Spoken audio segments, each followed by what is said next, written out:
जय हिंद साथियों, 10 क्लास में आपका स्वागत है। सबसे पहले आप सभी को नए वर्ष की हार्दिक शुभकामनाएं। भगवान करे, परमात्मा करे कि आपका जो नया वर्ष है एकदम मंगलमय हो। इस वीडियो में मैं कक्षा 10 का द्वितीय पाठ, दूसरा पाठ जो पाटलिपुत्र वैभवम है, आप देख सकते हैं पाटलिपुत्र वैभवम, वो लेकर के आया हूं। तो इस पाठ के माध्यम से हम लोग पाटलिपुत्र जो आज के समय में आधुनिक समय में पटना के नाम से प्रसिद्ध है उसको समझेंगे, जानेंगे, उसकी ख्याति को, उसके वैभव को हम लोग समझेंगे कि पटना क्यों प्रसिद्ध था, क्या कारण था, क्या उसमें अच्छाई थी, है ना। तो इन सारी चीजों को हम लोग समझेंगे।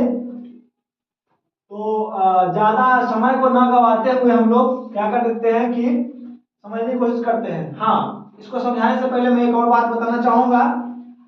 क्योंकि हमारे पास संसाधन की कमी है, संसाधन की कमी अर्थात बोर्ड हमारे पास जो है वो छोटा है, तो हमें बार बार क्या करना पड़ता है, लिखना पड़ता है, मिटाना पड़ता है, फिर वीडियो शूट करना पड़ता है। जिसके कारण आपके 50 मिनट का वीडियो जो ये होगा या 40 मिनट का होगा, उसमें कम से कम 3-4 घंटा लग जाएगा। तो इसलिए मैं इतना, ये जो इसका क्या बोलते हैं, परिचय है, ये जो परिचय है, इस परिचय को समझाने के बाद मैं इसके बाकी जो भी चीजें हैं उसको मैं पुस्तक पे ही समझाऊंगा, है ना। इस पे लिखना संभव नहीं है और लिख करके मिटा के फिर शूट करना काफी मुश्किल है, जिसके कारण मैं इसको लाइन बाय लाइन प्रत्येक वाक्य को, एक एक शब्दों को मैं समझाने की कोशिश करूंगा। तो हम लोग टाइम न गवाते हुए चलते हैं इसके परिचय को। पाटलिपुत्र वैभवम जो पाठ है, उस पाटलिपुत्र वैभवम पाठ के परिचय को हम लोग सबसे पहले समझने की कोशिश करते हैं, उसके हर एक हिंदी को समझने की कोशिश करते हैं।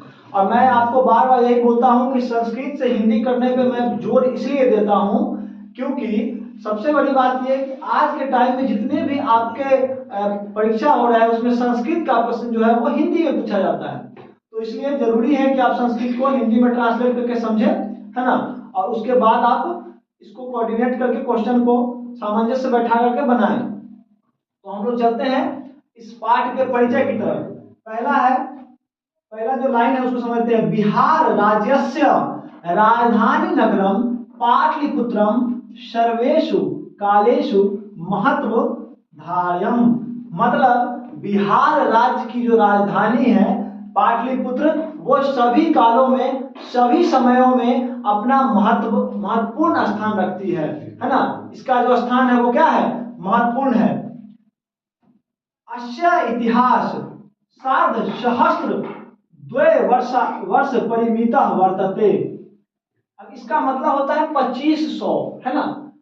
तो इसका इतिहास मतलब पाटलिपुत्र का जो इतिहास है वो लगभग 2500 वर्ष पुराना है। कितना पुराना है, लगभग 2500 वर्ष। आपके ऑब्जेक्टिव क्वेश्चन में ये क्वेश्चन डालता है, वस्तुनिष्ठ जो प्रश्न होता है उसमें डालता है कि पटना का इतिहास कितना वर्ष पुराना है, समझ गए। तो आपको बताना है कि पटना का इतिहास जो है वो लगभग 2500 वर्ष पुराना है। अत्र धार्मिक क्षेत्रम, राजधानी क्षेत्रम, उद्योग क्षेत्रम च विशेषेण ध्यान आकर्षण। मतलब यहाँ धार्मिक क्षेत्र, राजनीतिक क्षेत्र और औद्योगिक क्षेत्र जो है वो विशेष रूप से ध्यान आकर्षित करती है। पटना में धार्मिक क्षेत्र क्यों है, महावीर मंदिर है, पटना देवी है, पटन देवी जिनका नाम है। और सबसे ज्यादा महत्वपूर्ण यह है कि सिख धर्म के 10वें धर्म गुरु गोविंद सिंह का जन्म स्थान है ना। जिसको आज हम लोग मतलब आधुनिक समय का जो पटना है उसको, उसके पटना सिटी में हम लोग जानते हैं, है ना, पटना सिटी के नाम से। वैदेशिका यात्रिना मेगा स्थनिज फायान वेंसन इत्सिंग प्रभृत्या पाटलिपुत्रस्य वर्णनम स्व स्मरण ग्रंथेषु चक्रु। मतलब कि विदेशी, वैदेशिका मतलब विदेशी, वैदेशिका मतलब विदेशी, यात्री ना मतलब यात्री, मेगा खनिज, फाहियान, वेंसन, इत्सिंग इत्यादि पाटलिपुत्र नगर की जो चर्चा है, वर्णन है, अपने अपने स्मरण ग्रंथ में किया है। ये देखिए, फाहियान, हुएनसांग, इत्सिंग, ये सब के सब चीन से आए हुए विदेशी यात्री थे। लेकिन मेगास्थनीज जो था वो कोई यात्री नहीं था, वो यूनान का राजदूत था। जो यूनान का सेनापति था सेल्यूकस निकेटर, जब उसने चंद्रगुप्त मौर्य पे आक्रमण किया और यहाँ आके वो हार गया चंद्रगुप्त मौर्य से, तो उसने संधि किया और अपनी पुत्री की शादी चंद्रगुप्त मौर्य से कर दी। पुत्री का नाम कार्नेलिया था। और उसी समय मेगास्थनीज जो था वो क्या हो गया, तो चंद्रगुप्त मौर्य के दरबार में रुक गया, है ना। तो यहाँ पे उसने अपनी पुस्तक इंडिका, मेगास्थनीज के द्वारा लिखी गई जो पुस्तक है इंडिका, आपके एग्जाम में प्रश्न में पूछता है कि मेगास्थनीज के द्वारा लिखी गई पुस्तक का नाम क्या है, तो हम इंडिका पे टिक लगा देंगे। तो मेगास्थनीज, फाहियान, हुएनसांग, इत्सिंग और भी बहुत सारे लोगों ने अपने अपने स्मरण ग्रंथों में पाटलिपुत्र का वर्णन किया है कि पाटलिपुत्र का क्या वैभव था, है ना। पाठे अस्मिन् पाटलिपुत्र वैभवस्य सामान्य परिचय वर्तते। पाठे अस्मिन् मतलब इस पाठ में, है ना। पाठे मतलब पाठ में, अस्मिन् मतलब इस पाठ में पाटलिपुत्र के वैभव, पाटलिपुत्र के वैभव के बारे में सामान्य परिचय दिया गया है। मतलब इस पाठ से हम लोग पाटलिपुत्र के वैभव को समझने की कोशिश करेंगे। तो मैं आपको पहले ही बता चुका हूं कि चूंकि क्या बोलते हैं, हमारे पास संसाधन की कमी है, जिसके कारण मैं जो इस वीडियो जो इस पाठ का अगला जो चैप्टर है, मतलब इसका पैराग्राफ है, उसको मैं पुस्तक पे समझाऊंगा। तो चलते हैं हम लोग पुस्तक की ओर। चलिए, मैं बता चुका हूं पहले ही आपको कि बोर्ड पर ये इतना सारा लिखना संभव नहीं है, इसलिए मैं यहाँ पे आपको लाइन बाय लाइन समझाऊंगा, एक एक शब्दों को आप समझिएगा। शुरू करते हैं हम लोग। प्राचीनेषु भारतीयेषु नगरेषु अन्यतम पाटलिपुत्रम नुंगंगम वस द्विचित्रम महानगरम बभूव। बोल रहा है कि भारत के प्राचीन नगरों में पाटलिपुत्र जो गंगा के किनारे बसा हुआ है बहुत ही विचित्र शहर था। तद्विषये दामोदर गुप्तो नाम कवि कूटनिम्थ ख्याय काव्य कथयते, है ना। उसके विषय में दामोदर गुप्त नाम के जो कवि थे वे अपने जो पुस्तक काव्य में उन्होंने लिखा है जिसका नाम है कूटनिम्थ ख्याय, है ना। ये नाम है उनका लिखा हुआ काव्य का, है ना। तो इसमें आपको ज़्यादा दिमाग लगाने की जरूरत नहीं, बस ये समझिए कि उनका लिखा हुआ जो काव्य है उसको हम लोग उसका नाम है ये। उन्होंने इस काव्य में क्या लिखा है इस पाटलिपुत्र के बारे में, उसको समझते हैं हम लोग। उन्होंने लिखा है कि अस्ति महितल तिलकम सरस्वती कुल गृहम महानगरम नामना पाटलिपुत्रम परिभूत पुरंदर स्थानम, है ना। मतलब कि पाटलिपुत्र जो सरस्वती के घर के समान और जो ये पाटलिपुत्र है वो सरस्वती के घर के समान सुंदर और स्वर्ग के समान पवित्र है, जिसका नाम पाटलिपुत्र है। परिभूत पुरंदर सुंदरम, भूत पुरंदर किसको बुलाता है, इंद्र को। तो उनके समान जो है वो क्या है, ये स्वर्ग के समान जो है वो पवित्र है, जिसका नाम पाटलिपुत्र है। इसको क्या बोलते हैं, दामोदर गुप्त जो कवि थे उन्होंने अपने काव्य कूटनिम्थ ख्याय में इन्होंने लिखा है ना। तो इस तरह से आपका ये हिंदी हो गया। अब हम लोग जो इसका अगला पैराग्राफ है उसको समझते हैं।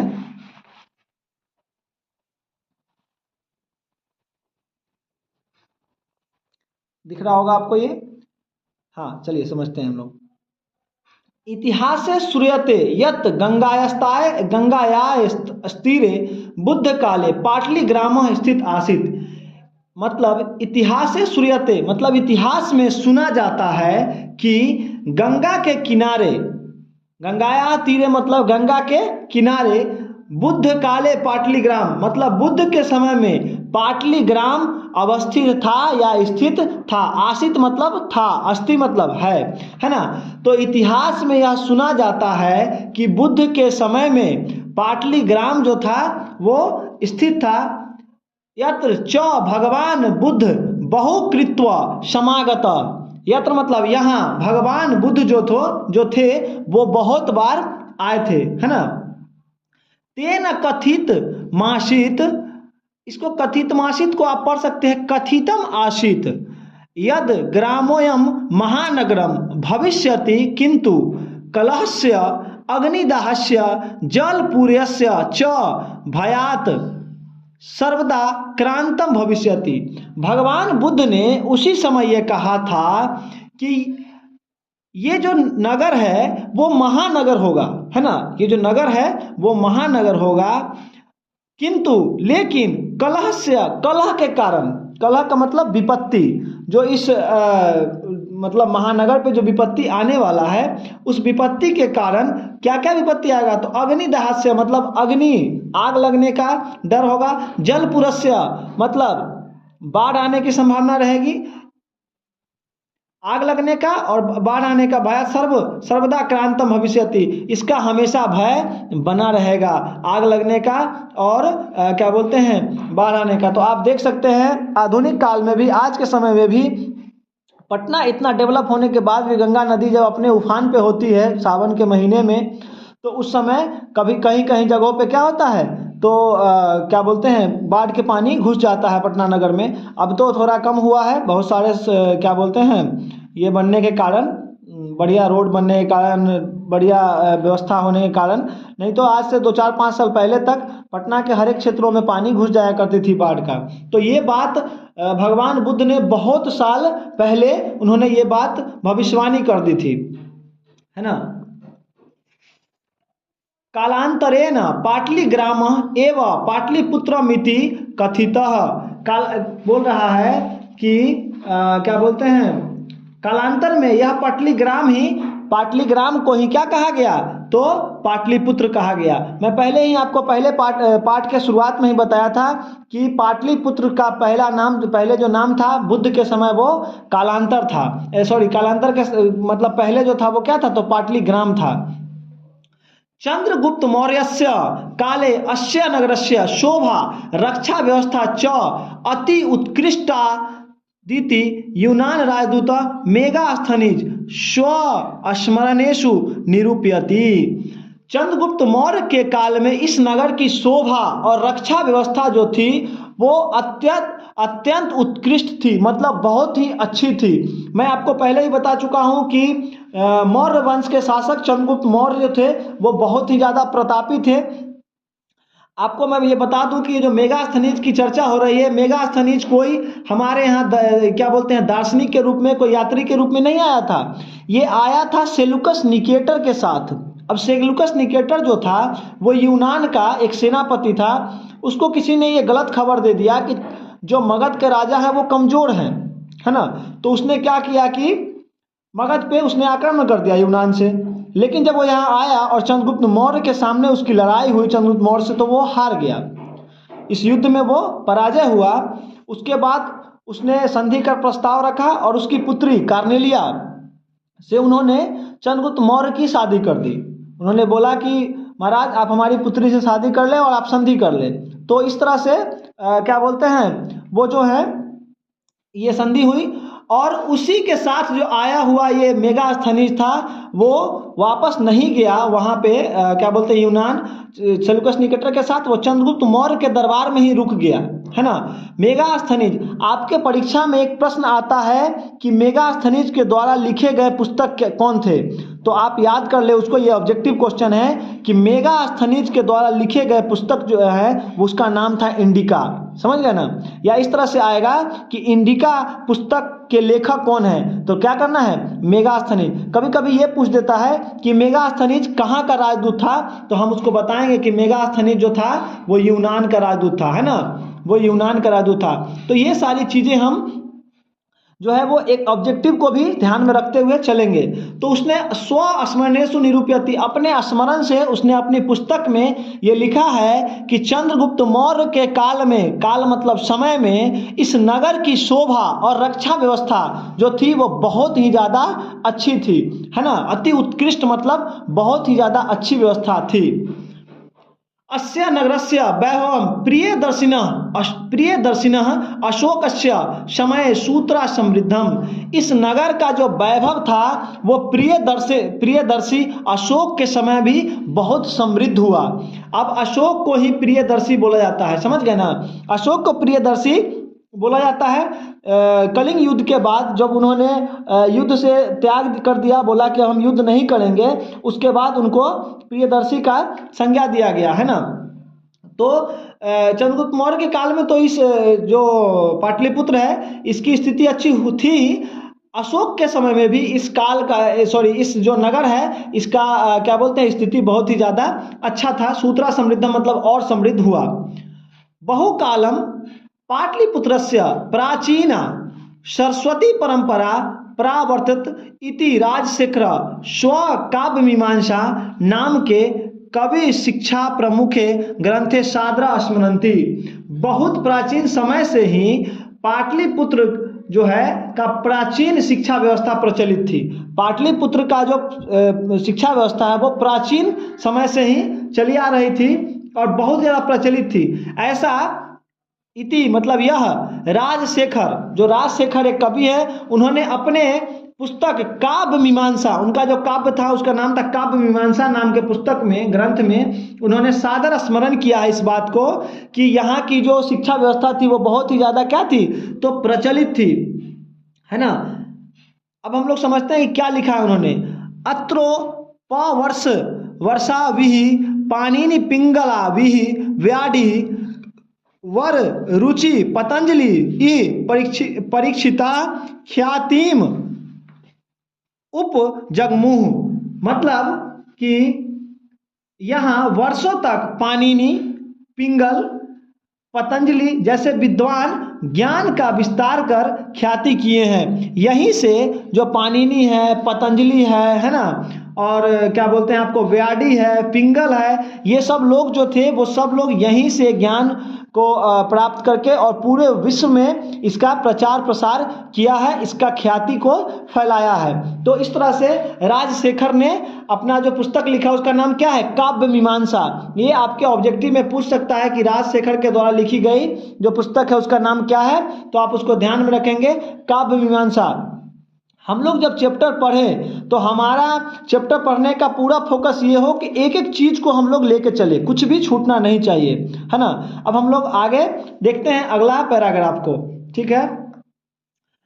कतिप येषु प्राचीन संस्कृत ग्रंथेषु पुराणादिषु पाटलिपुत्रस्य नामांतरः पुष्पपुरम कुसुमपुरम वा प्राप्यते। मैं बोला हूँ कि पहले ही बताया हूँ आपको कि पाटलिपुत्र का आज जो आधुनिक समय में नाम है पटना, इससे पहले पाटलिपुत्र था, उससे पहले पाटलीग्राम था, उसी को कुसुमपुर भी कहा गया है और उसी को पुष्पपुर भी कहा गया है ना।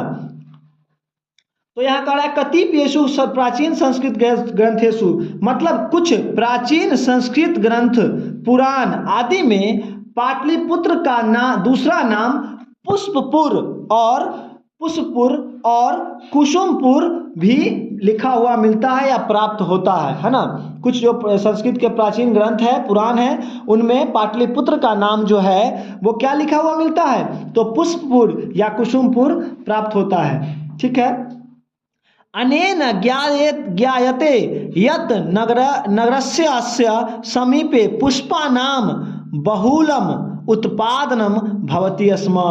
अब आप समझिए कि इसका नाम पुष्पपुर क्यों पड़ा। इसका मतलब ये था कि इसके अगल बगल, पाटलिपुत्र के अगल बगल में क्या होती थी, तो पुष्प मतलब फूलों की खेती होती थी। तो यही कह रहा है कि अनेन ज्ञायते, इससे ये ज्ञात होता है कि इस नगर के समीप, है ना, फूलों का उत्पादन अधिक होता था, ठीक है। अब हम लोग समझते हैं अगले लाइन को। पाटलिपुत्रम इति शब्दोऽपि पाटल पुष्पानाम पुतलिकार च नामश्रित्य प्रचलितः। अब समझते हैं हम लोग पाटलिपुत्र जो आप नाम आज सुन रहे हैं वो कहाँ से लिया गया है। तो पाटलिपुत्र जो नाम है वो पाटल पुष्प के नाम से लिया गया। पाटल मतलब होता है गुलाब, समझ गए ना। तो पाटल मतलब होता है गुलाब। पाटलिपुत्र जो शब्द है यह पाटल पुष्प मतलब गुलाब पुष्प के पंखुड़ियों का आश्रय लेकर प्रचलित हुआ है। समझ गए ना। तो इसका हिंदी यह हुआ कि पाटलिपुत्रमिति शब्दों अपि पाटल पुष्पानाम पुत्तली कारश्च नामाश्रितः प्रचलितः। मतलब पाटलिपुत्र जो नाम है वो पाटल पुष्प के जो पंखुड़ियां हैं उससे उसका आश्रय लेकर के प्रचलित हुआ है। ठीक है, इसका हिंदी यह हुआ। अब हम लोग अगले लाइन को देखते हैं। शरत काले नगरे अस्मिन् कौमोदी महोत्सव इति महान समारोह गुप्त वंश शासन काले अतीव प्रचलितः। मतलब कि शरद काल में, शरद काल मतलब ठंडी का समय जो अभी चल रहा है, इस काल में, इस समय में नगरे अस्मिन मतलब शरद काल में इस नगर में कौमुदी महोत्सव होता था, जो एक महान समारोह के रूप में होता था। और ये गुप्त शासन काल अति प्रचलित, मतलब जो ये कौमुदी महोत्सव था वो गुप्त शासन काल में बहुत ही ज़्यादा प्रचलित था। आप इसका इसे ऐसे भी हिंदी समझिए कि गुप्त वंश के शासन काल में इस नगर में कौमुदी महोत्सव शरद ऋतु में बहुत ही ज़्यादा महान समारोह के रूप में मनाया जाता था। ठीक है ना। अब यहाँ से एक ऑब्जेक्टिव क्वेश्चन बन गया। क्या बना ऑब्जेक्टिव क्वेश्चन? ऑब्जेक्टिव क्वेश्चन ये बना कि कौमुदी महोत्सव किसके शासन काल में मनाया जाता था। ये आपसे ऑब्जेक्टिव पूछ सकता है और कई बार आपसे पूछा भी है, तो आप इस बात को ध्यान रखें। तो हम लिखेंगे कि कौमुदी महोत्सव गुप्त वंश के शासन काल में मनाया जाता था। आपसे ये भी पूछ सकता है कि कौमुदी महोत्सव किस ऋतु में मनाया जाता था, तो लिखेंगे शरद काले मतलब शरद ऋतु में, शरद के समय। शरद मतलब ठंडी के समय, जो अभी ठंडी पड़ रही है ना। तत्र सर्वे जना आनंद मग्ना अभुवन, जहाँ सभी जन जो थे, जन मतलब सभी लोग आनंद मग्न हुआ करते थे। अब जब कहीं कोई समारोह होगा, जब कोई खुशहाली मनाया जाएगा तो सभी लोग आनंद मग्न ही रहेंगे, बिना किसी चिंता, बिना किसी फिक्र के वो बिल्कुल आनंदित रहेंगे। तो वही बोल रहा है कि जब गुप्त वंश के शासन काल में यहाँ कौमुदी महोत्सव हुआ करता था, तो उस समय क्या होता था कि सभी लोग जो थे वो एकदम आनंद मग्न हुआ करते थे, बिल्कुल आनंदित हुआ करते थे, है ना। संप्रति दुर्गा पूजा अवसरे तादृश एवं समारोह दृश्यते, है ना। बोल रहा है कि संप्रति मतलब आज के समय में दुर्गा पूजा के अवसर पर उस तरह का दृश्य समारोह देखने को मिलता है। समझ गए।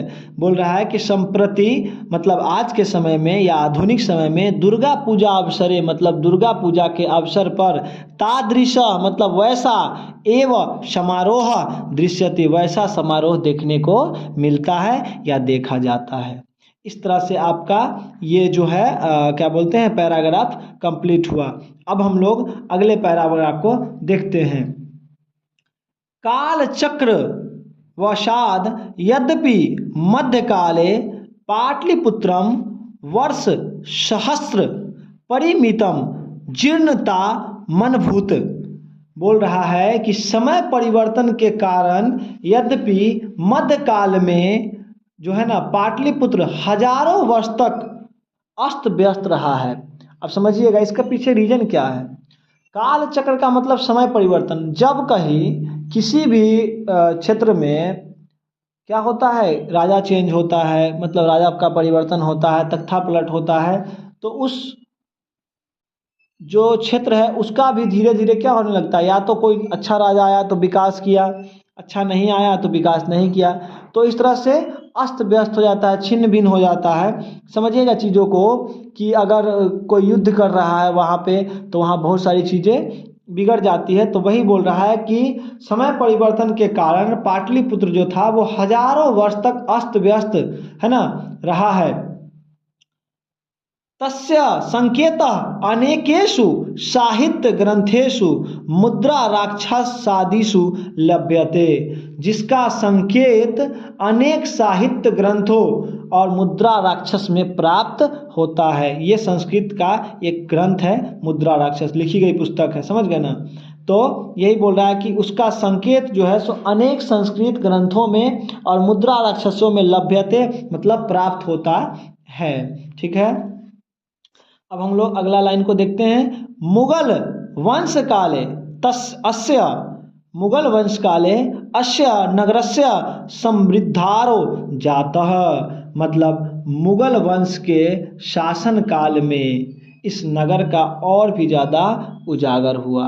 समझ गए ना, तो मुगल वंश के शासन काल में इस नगर का उजागर हुआ। आंगल शासन काले च पाटलिपुत्रस्य सूतराम विकासो जातः। आंगल मतलब होता है अंग्रेज, है ना, तो अंग्रेज के शासन काल में पाटलिपुत्र नगर का और अच्छा विकास हुआ, है ना। जब अंग्रेज आए तो उस समय पाटलिपुत्र नगर का और भी अच्छे से विकास हुआ। देखिए, अंग्रेज हमारे यहाँ से बहुत कुछ लूट के ले गए, इसमें कोई शक की बात नहीं है कि हमारे यहाँ का सारा खजाना खाली कर दिया उन्होंने, बहुत सारी चीज़ों को लूटा, बहुत अत्याचार किया हमारे ऊपर, लेकिन उन्होंने कुछ अच्छा काम भी किया। जैसे हमारे यहाँ ट्रेन जो रेल है वो लाया गया उन्हीं के द्वारा है। 1853 में पहली बार मुंबई से थाने के बीच चला था, ये जो महाराष्ट्र का क्षेत्र है। शिक्षा व्यवस्था को उन्होंने बहुत ही ज़्यादा यहाँ पे लागू किया, इंग्लिश स्कूल खोला, बहुत सारी चीज़ों को बनाया, सड़कें बनाया उन्होंने, है ना। हम लोगों को नए नए टेक्नोलॉजी का ज्ञान कराया, बहुत सारी चीज़ों को उन्होंने दिया। तो कुछ गलत किया तो कुछ अच्छा भी हम लोगों को किया, हम लोग को समझाया कि जीवन कैसे जिया जाता है, बहुत सारी चीज़ों को उन्होंने समझाया अंग्रेजों ने। तो जो जहाँ गलत है वहाँ गलत है, लेकिन जो सही करके गया उस चीज़ को भी हमें नहीं भूलना चाहिए। तो वही बोल रहा है कि आंगल शासन काले च पाटलिपुत्रस्य सूतराम विकासो जाता, मतलब आंगल के शासन काल में, अंग्रेज के शासन काल में पाटलिपुत्र नगर का और भी ज़्यादा विकास हुआ, है ना। यही इसका हिंदी था। अब हम लोग अगला लाइन देखते हैं। नगरम इदम मध्यकाले व पटनेति नामना प्रसिद्धम आगत, मतलब कि इस नगर का जो पाटलिपुत्र से नाम पटना हुआ वो मध्यकाल में हुआ। मध्यकाल में इस नगर का नाम पटना के रूप में प्रसिद्धम आगत मतलब प्रसिद्ध हुआ। समझ गए ना। इस शब्द जो ये नगर है जिसको हम लोग अभी तक पाटलिपुत्र पढ़ रहे थे, इसका नाम जो प्रसिद्ध हुआ कब हुआ, तो मध्यकाल में इसका नाम पाटलिपुत्र से पटना के रूप में प्रसिद्ध हुआ। अयम च शब्द पत्तन मिति शब्दात निर्गत। अब समझिए, मैंने आपको बताया था कि पाटलिपुत्र जो नाम है वो कहाँ से लिया गया, तो पाटल पुष्प के पंखुड़ियों से लिया गया। मैंने बताया है अभी। ये नाम ये जो पाटल पुष्प है इससे क्या लिया गया, तो पाटलिपुत्र लिया गया। लेकिन पटना जो है वो पत्तन से लिया गया। पत्तन का मतलब क्या होता है, बंदरगाह होता है पत्तन का मतलब, है ना। तो अयम च शब्द मतलब यह जो शब्द है इसका नाम जो है वो कहाँ से लिया गया, पटना का नाम, तो पत्तन शब्द से निर्गत हुआ है, पत्तन शब्द से आया है ना। अब देखिए समझिए, नगरस्य पालिका देवी पटन देवी यदापि पूज्यते। अब ये पालिका देवी क्या होती है समझिएगा। हर एक शहर की जो रक्षा देवी होती है उसे पालिका देवी कहा जाता है। तो इस नगर की जो पालिका देवी है, पटना की जो पालिका देवी है वो है पटन देवी। इनका बहुत बड़ा मंदिर है पटना में, आप जा कर के देख सकते हैं। तो इनकी जो पटना नगर की जो पालिका देवी है, रक्षा देवी है, वो पटन देवी है। हर एक जो भी नगर है, जो भी शहर है, उसकी एक रक्षा देवी होती है, उन्हीं को पालिका देवी कहा जाता है, मतलब रक्षा की देवी हमारी। तो उनका नाम जो पटना की जो रक्षा देवी है, पालिका देवी, उनका नाम क्या है, पटन देवी पूज्यते, मतलब उनको पूजा जाता है। अब समझते हैं हम लोग, जो इसका मुझे लगता है कि लास्ट ही पैराग्राफ होगा। हाँ, ये लास्ट पैराग्राफ है, आप देख सकते हैं। इसको समझते हैं हम लोग। संप्रति पाटलिपुत्रम पटना नाम नगरम, है ना, अति विशालम वर्तते विहारस्य राजधानी चास्ति। मतलब आज के समय में पाटलिपुत्र जो पटना नाम से प्रसिद्ध है बहुत ही विशाल है। क्या है? बहुत ही विशाल है और यह बिहार की राजधानी है।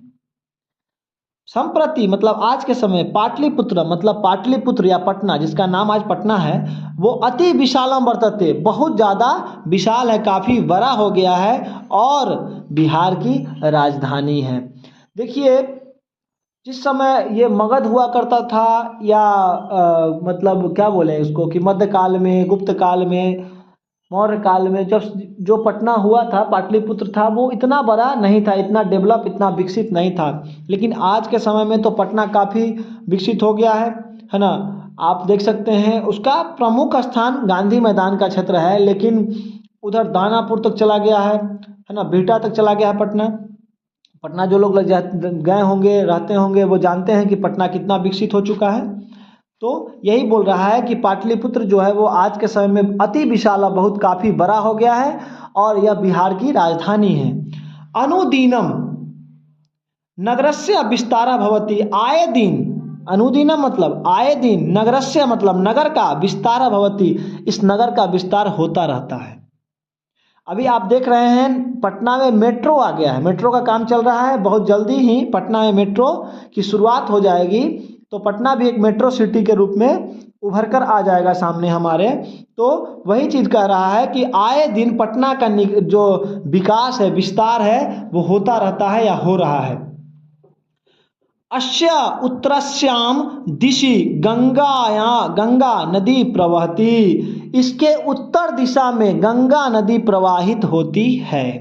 अब समझिएगा चीज़ों को। आपसे प्रश्न ये अगर पूछता है कि पटना किस नदी के किनारे है, तो आप आसानी से बना देते हैं कि पटना गंगा नदी के किनारे है, ठीक है। लेकिन यदि वो ये पूछ दे कि पटना के किस दिशा में गंगा नदी है, तो हम लोग थोड़े देर के लिए परेशान हो जाते हैं। तो उसमें परेशान होने की ज़रूरत नहीं है। उसमें हम क्या बोलेंगे कि गंगा नदी जो है वो कहाँ प्रवाहित होती है, कहाँ बहती है, तो पटना के उत्तर दिशा में। यहाँ देखिए अश्य उत्तरस्य दिया है, मतलब इसके उत्तर दिशा में। अगर प्रश्न पूछने वाले का मन होगा कि हम इसको थोड़ा फंसा दे, तो वो क्या करेगा, लिख देगा कि गंगा नदी के किस दिशा में पटना है, तो क्या लिखेंगे, हम लिखेंगे गंगा नदी के दक्षिण दिशा में पटना है। बिल्कुल आसान है, लेकिन आपको इस बात को ध्यान में रखना है। तस्या उपरि गांधी सेतु नाम एशिया महादेशस्य दीर्घतम सेतु किंच रेल यानी सेतुरपि निर्मीय मानो वर्तते, जिसके ऊपर गांधी सेतु नाम का पुल है, जो एशिया महादेश का दीर्घतम सबसे बड़ा सेतु है। एशिया का सबसे बड़ा जो सेतु है, जो पुल है, वो क्या है, तो गांधी सेतु है। किंच रेल यान सेतुरपि निर्मीय मानो वर्तते, मतलब इसके ऊपर रेल मार्ग का भी निर्माण हो रहा है। ये पहले का लिखा हुआ है, लेकिन आज के समय में गांधी सेतु के पैरेलल ही, समानांतर ही एक बनाया गया है जेपी सेतु, है ना।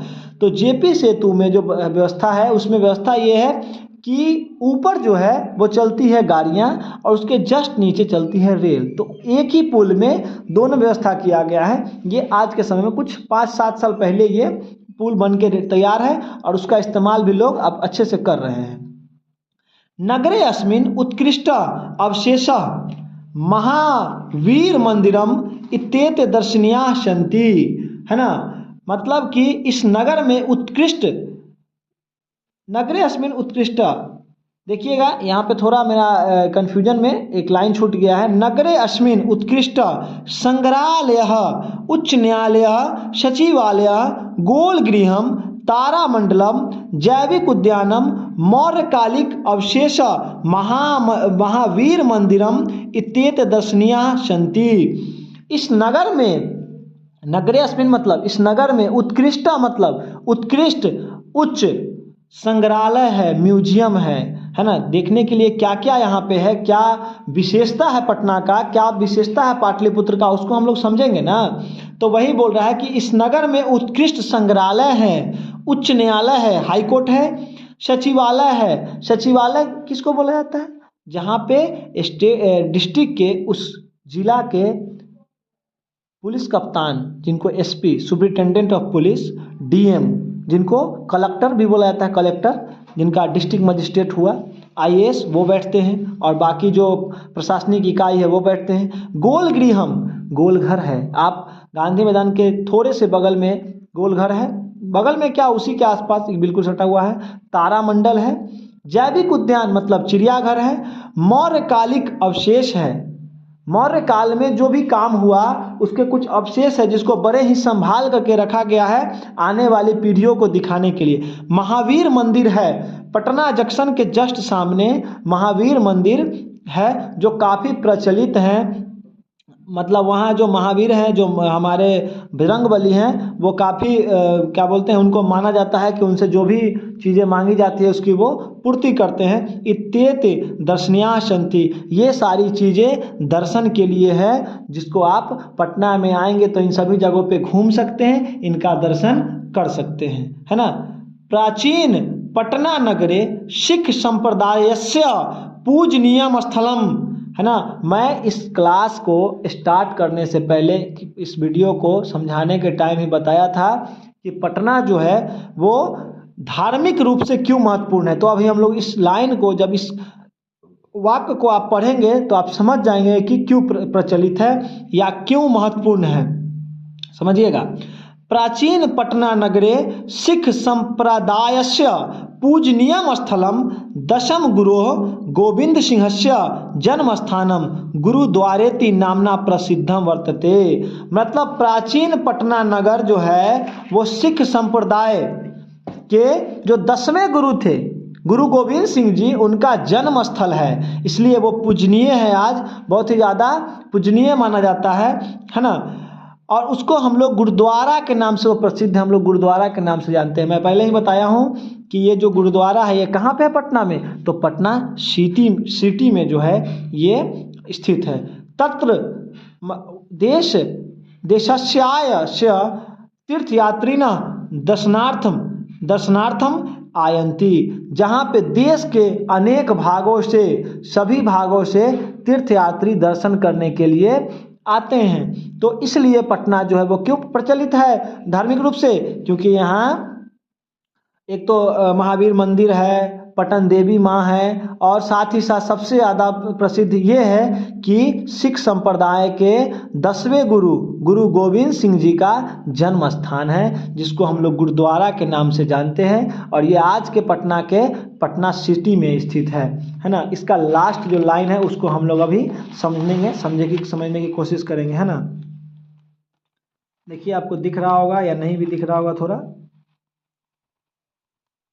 हाँ अब दिख रहा है, मुझे लगता है कि दिख रहा है। एवं पाटलिपुत्रम प्राचीन कालात् अधावधि विभिन्न क्षेत्रेषु वैभवम धारयति सर्वं च संकलित रूपेण संग्रहालय दर्शनीय मिति, है ना। मतलब पटना में विभिन्न ऐसे क्षेत्र हैं जो पाटलिपुत्र जो है प्राचीन कालात् अधावधि, आज के समय में जो पटना में ऐसे बहुत सारे क्षेत्र हैं जो जहां पटना के वैभव के बारे में क्या होता है पता चलता है, और यह संकलित किया गया है ना। मतलब अनेक सारे पुस्तकों से लिखा गया है, लिया गया है। संग्रहालय दर्शनीयमिति, जो संग्रहालय के रूप में दर्शन करने के लिए यहाँ पे रखा गया है। पर्यटन मानचित्रे नगरमिदं महत्वपूर्णम, इस नगर को घूमने के लिए जो पर्यटन मानचित्र है वो बहुत ही ज़्यादा क्या है, महत्वपूर्ण है। यह पर्यटन के लिए महत्वपूर्ण मानचित्र है।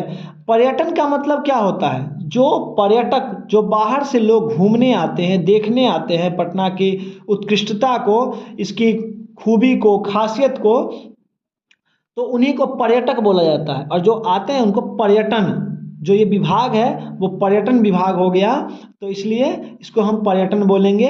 तो यह पर्यटन के लिए महत्वपूर्ण मानचित्र है ना। इस जो पूरे वीडियो है इसमें मैं आपको ये पाटलिपुत्र वैभवम को समझाने की कोशिश किया हूँ, है ना। एक एक शब्दों को मैंने अपने तरीके से 100% देने की कोशिश किया है। आपको ये वीडियो कैसा लगा आप हमें कमेंट करके और बताएं, और हमारा जो चैनल है उसको सब्सक्राइब करें, हमारे चैनल को शेयर करें, ताकि और भी जो भी बच्चे हैं उनको फ़ायदा मिले, है ना। और ये जो वीडियो है थोड़ा, अभी तक जो भी वीडियो मैं बनाया हूँ उसमें सबसे लंबा वीडियो जाएगा, क्योंकि चूंकि आप जानते हैं कि पार्ट भी ये काफ़ी लंबा है, तो इसको समझाने में तो टाइम लगेगा ही।